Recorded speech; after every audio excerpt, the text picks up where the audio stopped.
పేదలకు ఉచితంగా మెరుగైన వైద్యం అందించటమే లక్ష్యంగా ప్రభుత్వం పనిచేస్తుందన్నారు మంత్రి కోమటిరెడ్డి వెంకటరెడ్డి. త్వరలోనే ప్రభుత్వం ప్రతి నియోజకవర్గంలో మోడల్ పీజీఐలు ఏర్పాటు చేస్తుందన్నారు. ఎస్ఎల్బీసీ ఘటన బాధాకరమన్నారు. టెన్నెలు పూర్తయితే నల్గొండ నియోజకవర్గం సస్యశ్యామలం అవుతుందన్నారు. నల్గొండ జిల్లా కనగల్ మండల కేంద్రంలో పర్యటించారు మంత్రి. పీహెచ్సీ నూతన భవనాన్ని ప్రారంభించారు. పీహెచ్సీలో కంటి వ్యాధి గ్లూకోమా టెస్ట్ మిషన్ ఏర్పాటు చేశామన్నారు. ప్రజలు సద్వినియోగం చేసుకోవాలని సూచించారు. ఆ తర్వాత జెడ్పీహెచ్ఎస్ స్కూల్లో ప్రతీక్ ఫౌండేషన్ ఆధ్వర్యంలో ఏర్పాటు చేసిన వాటర్ ప్లాంట్ ప్రారంభించారు మంత్రి.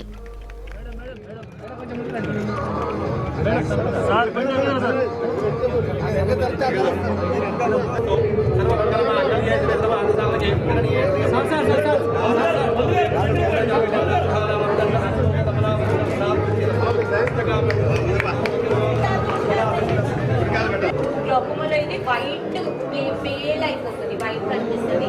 ఇది ఆర్టరీస్ వెయిన్స్. ఒకవేళ పేషెంట్ హైపర్టెన్షన్ అదే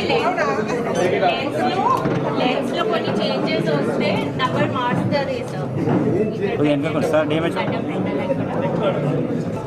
ఇది see anterior segment cornea and we are seeing the pupil and everything. So it is 800 this kind of photographs. మా గవర్నమెంట్ ప్రైమరీ హెల్త్, ప్రైమరీ ఎడ్యుకేషన్కు బాగా ప్రిఫరెన్స్ ఇస్తూ మీరు చూస్తున్నారు. మేము వచ్చిన తర్వాత ఈ 15 monthsలోనే 1600 crores ఎల్ఓసి అంటే 3 lakhs per patient, any patient. నేనే దాదాపు రోజు ఒక 50 మందికి అంటే 1 crore 1.5 crore నేనే ఇప్పిస్తా. మన స్టేట్లో ఎక్కడికి వెళ్ళి వచ్చినా నా దగ్గరికి వస్తే సీఎం గారు ఇమ్మీడియట్గా ఆ డేనే శాంక్షన్ చేస్తారు 24 hours. అది నిమ్స్ హాస్పిటల్, గవర్నమెంట్ హాస్పిటల్స్లోనే. దాంతో ఇప్పుడు మేము ఏం ఆలోచిస్తున్నాం, గతంలో టిమ్స్ అని Telangana institute of medical sciences హైదరాబాద్లో 4, ఒకటి అల్వాల్, ఎల్బీ నగర్ అండ్ మన సనత్ నగర్తో పాటు ఇప్పుడున్న నిమ్స్లో కొత్త 14 floor టవర్స్ మా ఆర్ఎండ్బి డిపార్ట్మెంట్తోనే జూన్ 2 రోజు తెలంగాణ ఫార్మేషన్ డే రోజు గౌరవ ముఖ్యమంత్రి గారి చేతుల మీదుగా దాన్ని కంప్లీట్ చేస్తానికి మెడికల్ ఎక్విప్మెంట్ కూడా ప్రొక్యూర్మెంట్ చేస్తున్నాను. అది నేను ఎప్పుడు ఫాలోఅప్ చేస్తూ వీక్లీ హాస్పిటల్ ఇన్స్పెక్ట్ చేస్తూ వరంగల్లో కూడా 24 floors ఎంజిఎంని ఒక సూపర్ స్పెషాలిటీ హాస్పిటల్గా మారుస్తూ ఈ ఎల్ఓసీలు ఇచ్చేది ఏదో ప్రైవేట్ హాస్పిటల్ బదులు గవర్నమెంట్ హాస్పిటల్కి ఇవ్వాలి, దాంతోనే మెయింటైన్ చేయొచ్చని వాళ్ళు ప్రారంభించి వదిలిపెడితే ఫౌండేషన్ చేస్తే ఇలా నేను కంప్లీట్ చేస్తున్నాను. ముఖ్యమంత్రి గారు ఎవ్రీ రివ్యూ చేశారు. రేపు క్యాబినెట్ మీటింగ్లో ఎల్లుండి రివ్యూ పెట్టుకొని బై నెక్స్ట్ మార్చ్ ఆర్ ఏప్రిల్కి ఈ 5 టిమ్స్ హాస్పిటల్ వస్తే ప్లస్ ఉస్మానియా హాస్పిటల్కి మొన్న last month foundation donation 2600 crores మా ఆర్ఎండ్బి డిపార్ట్మెంటే నెక్స్ట్ 2 daysలో టెండర్ నోటీస్ ఇస్తున్నాను నేను.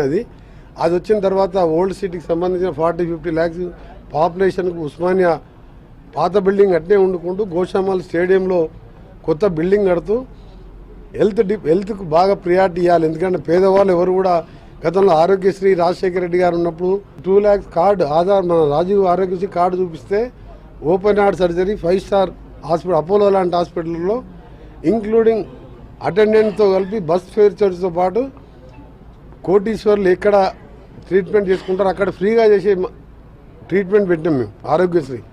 దాన్ని ఇప్పుడు 5 lakhsకి వెళ్ళి 10 lakhs పెంచాము. ఒక అడ్వాన్స్ టెక్నాలజీతో 40 years దాటిన వాళ్ళు టెస్ట్ చేసుకుంటే పూర్తిగా కంటి చూపే ప్రమాదం ఉన్నది. ముందే చూసుకుంటే ట్రీట్మెంట్ తీసుకొని డ్రాప్స్తోనే తక్కువ అవుతుంది.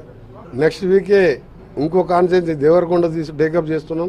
అది దగ్గర పడుతున్నాం. 2-3 daysలో మొత్తం సిల్టింగ్ కూడా పొద్దున మీరు టీవీలలో చూసిండ్రు. ఆ కన్వేయర్ బెల్ట్ బాగా అయింది, దాంతో మొత్తం కూడా బయటకు వస్తున్నది.